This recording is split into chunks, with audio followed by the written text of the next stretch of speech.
오늘 이 아침 하나님께서 주시는 말씀 레위기 11장 24절에서 47절 말씀입니다. 한 절씩 교도하겠습니다. 이런 유는 너희를 부정케 하나니 누구든지 이것들의 주검을 만지면 저녁까지 부정할 것이며 무릇 그 주검을 옮기는 자는 그 옷을 빨지니 저녁까지 부정하리라. 무릇 굽이 갈라진 짐승 중에 족발이 아닌 것이나 새김질 아니하는 것의 주검은 다 내게 부정하니 만지는 자는 부정할 것이요 네 발로 다니는 모든 짐승 중 발바닥으로 다니는 것은 다 내게 부정하니 그 주검을 만지는 자는 저녁까지 부정할 것이며 그 주검을 옮기는 자는 그 옷을 빨지니 저녁까지 부정하리라. 그것들이 내게 부정하니라. 땅에 기는 것 중에 내게 부정한 것은 이러하니 곧 족제비와 쥐와 도마뱀 종류와 합개와 육지악어와 수공과 사막 도마뱀과 칠면석첩이라. 모든 기는 것 중 이것들은 내게 부정하니 무릇 그 주검을 만지는 자는 저녁까지 부정할 것이며 이런 것 중 어떤 것의 주검이 목기에든지 의복에든지 가죽에든지 부대에든지 물론 무엇에 쓰는 그릇에든지 떨어지면 부정하여 지리니 물에 담그라. 저녁까지 부정하다가 정할 것이며 그것 중 어떤 것이 어느 질그릇에 떨어지면 그 속에 있는 것이 다 부정하여 지나니 너는 그 그릇을 깨뜨리라.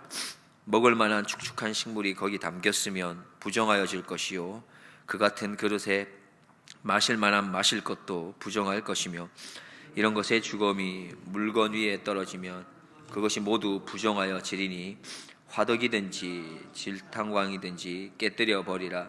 이것이 부정하여져서 너희에게 부정한 것이 되리라. 샘물이나 방충물 웅덩이는 부정하여지지 아니하되 그 주검에 다닥치는 것만 부정하여질 것이요 이것들의 주검이 심을 종자에 떨어질지라도 그것이 정하거니와 종자에 물을 더할 때에 그것이 그 위에 떨어지면 너희에게 부정하리라. 너희의 먹을 만한 짐승이 죽을 때에 그 사체를 만지는 자는 저녁까지 부정할 것이며 그것을 먹는 자는 그 옷을 빨 것이요 저녁까지 부정할 것이며 그 주검을 옮기는 자도 그 옷을 빨 것이요 저녁까지 부정하리라. 땅에 기어다니는 모든 기는 것은 가증한즉 먹지 못할지니 곧 땅에 기어다니는 모든 기는 것 중에 배로 밀어 다니는 것이나 네 발로 걷는 것이나 여러 발을 가진 것이라. 너희가 먹지 말지니 이는 가증함이니라. 너희는 기는 바 기어다니는 것을 인하여 자기로 가증하게 되게 말며 또한 그것을 인하여 스스로 더럽혀 부정하게 되지 말라. 나는 여호와 너희 하나님이라. 내가 거룩하니 너희도 몸을 구별하여 거룩하게 하고 땅에 기는 바 기어다니는 것으로 인하여 스스로 더럽히지 말라. 나는 너희의 하나님이 되려고 너희를 애굽 땅에서 인도하여 낸 여호와라. 내가 거룩하니 너희도 거룩할지어다. 이는 짐승과 새와 물에서 움직이는 모든 생물과 땅에 기는 모든 기어다니는 것에 대한 규례니 같이 봅니다. 부정하고 정한 것과 먹을 생물과 먹지 못할 생물을 분별한 것이니라. 아멘. 오늘 본문은 어제 새벽에 살펴봤던 부정한 짐승을 먹었을 때에 부정하게 되는 그것을 막도록 하는 그런 규례, 그것에서 한 걸음 더 나아가서 이제는 그 부정한 짐승이 죽었을 때 그 주검을 접촉하는 것까지 금지하고 있는 내용을 다루고 있습니다. 심지어 정결한 짐승이 죽었을 때도 그것을 적용하고 있습니다. 결국에는 부정은 모든 형태의 죽은 시체, 다시 주검을 통해서 전달될 수 있기 때문입니다. 우리가 합법적으로 사람이 어떤 이유에 따라서 먹기 위해서 어떤 가축을 도축했을 경우를 제외하고 어떤 형태의 죽음에 노출되어서 그것의 죽은 시체를 사체를 만지거나 그걸 옮기게 되면 결국 다 부정하게 된다는 뜻입니다. 그래서 오늘 본문에서는 이러할 때에 어떻게 그것을 대처해야 하는지 그 내용을 살펴보겠습니다. 24절부터 28절 보면 우리가 11장 1절에서 8절에 보았던 바로 그 정한 동물 그리고 부정한 동물에 대해서 조금 더 자세하게 설명하고 있습니다. 부정한 동물의 그 주검을 처리하고 있는 규칙인데, 본문에 보시면 주검을 만지게 되면 저녁까지 부정하다고 했고, 주검을 옮기게 되면 그 옷을 빨아야 했고, 또 저녁까지 부정하다고 했습니다. 주검을 옮긴다는 건 어떤 것이겠습니까? 터치해가지고 만지는 것보다 더 오랫동안 접촉하게 되는 것이죠. 그래서 더 중하게 옷을 빨아야 했던 겁니다. 우리는 여기서 잠시 왜 이렇게 죽은 동물을 이렇게 다루어야만 했는지를 한번 살펴보고자 합니다. 어느 학자의 이야기를 살펴보면 부정한 동물은 죽으면 그냥 썩도록 내버려 둘 수가 없었습니다. 그들은 버려져야 했습니다.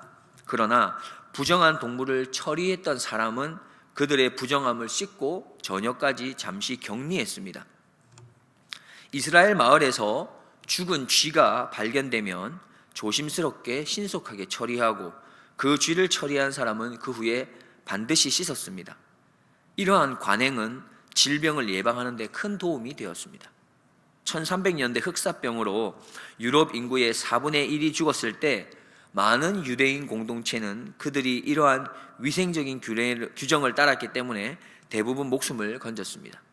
그러나 슬픈 것은 이 유대인 공동체들이 전염병으로 인한 이렇게 높은 사망률을 면했기 때문에 그들은 이 전염병을 일으켰다라고 하는 이유로 여러 번 비난 그리고 처벌을 받았습니다.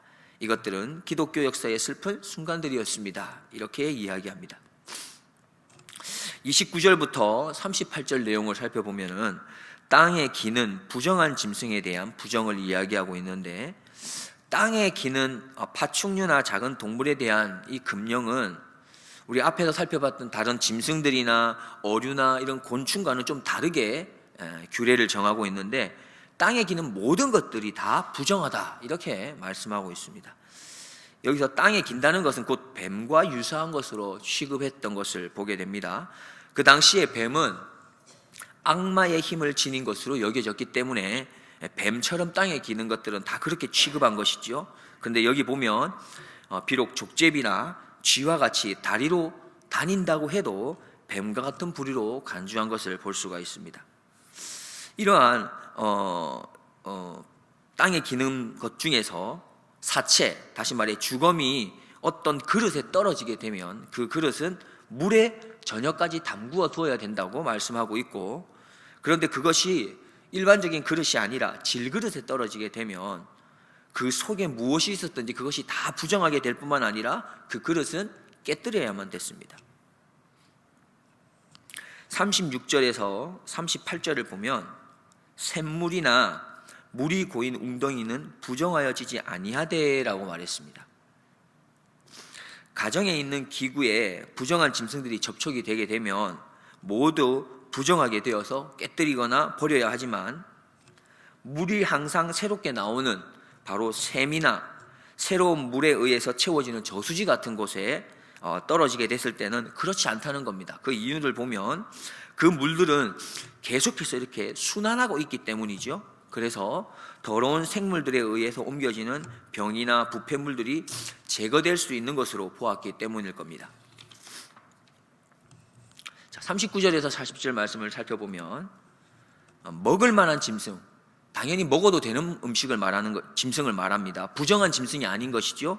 정한 짐승을 말합니다. 그런데 결국에 이러한 정한 짐승을 만지는 것 그리고 접촉하는 것에 대해서는 당연히 부정을 타지 않습니다. 그러나 이 정한 짐승이 인간에 의해서, 다시 말해서 먹기 위해서 이렇게 도살되는 것이 아니라 자연적으로 죽게 되거나 원인 모를 이유로 죽게 되었을 경우에는 그것 결국 또 만져서는 아니 된다고 말씀합니다. 그렇게 접촉된 자는 옷도 빨아야 된다고 말씀하고 있습니다. 41절에서 43절은 음식 정결 규정의 마지막에 이르게 되는데, 땅에 기는 짐승의 사체에 접촉하는 것 앞에서 살펴보았는데 그것을 다시 한번 강조하고 있는 부분이 되겠습니다. 끝으로 44절에 45절에 보면은 여기에서는 음식법에 있어서 정한 것 그리고 부정한 것을 왜 이렇게 엄격하게 구분했는가, 그 이유를 우리에게 잠시 보여주고 있습니다. 사실 말씀을 보면 첫 번째 보면 나는 여호와 너희 하나님이다라고 표현하고 있습니다.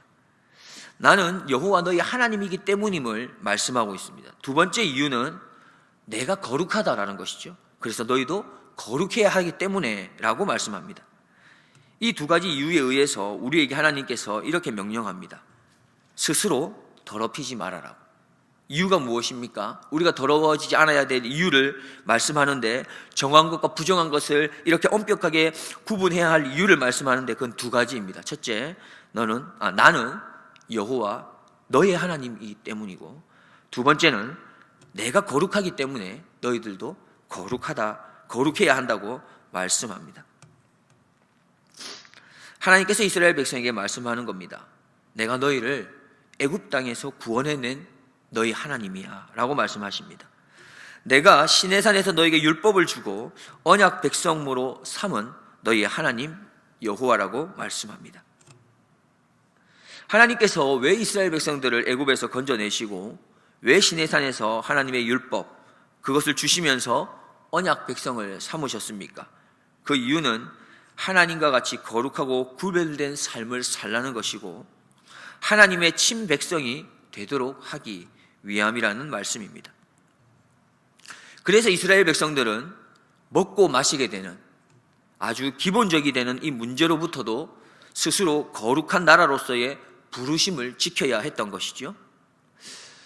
단순히 도덕적인 삶의 영역뿐만 아니라 일상에서도 하나님의 언약의 관계를 지키며 말씀에 합당한 삶을 살아야만 했던 것입니다. 그리할 때 우리의 구별된 거룩한 삶은 이방인들에게 자연스럽게 좋은 영향력을 나타나게 되는 것입니다. 우리는 자연스럽게 이방인과 구별된 그런 거룩한 백성이 되고 제사장 나라의 역할도 수행할 수 있게 되는 것입니다. 끝으로 그러면 우리는 스스로 더럽히지 않을 수 있는 방법이 무엇이 있겠습니까? 어떻게 하면 하나님처럼 거룩할 수 있는 그 방법을 우리가 취할 수 있겠습니까? 우리는 일상에서 여호와 하나님이 나의 하나님인 것을 바로 아는 것이 거룩할 수 있는 길입니다. 그리고 또한 내가 거룩하니 너희도 거룩할지어다 라고 하는 이 말씀에서 하나님께서 나를 얼마나 사랑하시는지를 깨달아야 하는 겁니다. 다시 말해 우리가 우리 스스로 거룩에 이를 수 없다는 것이죠.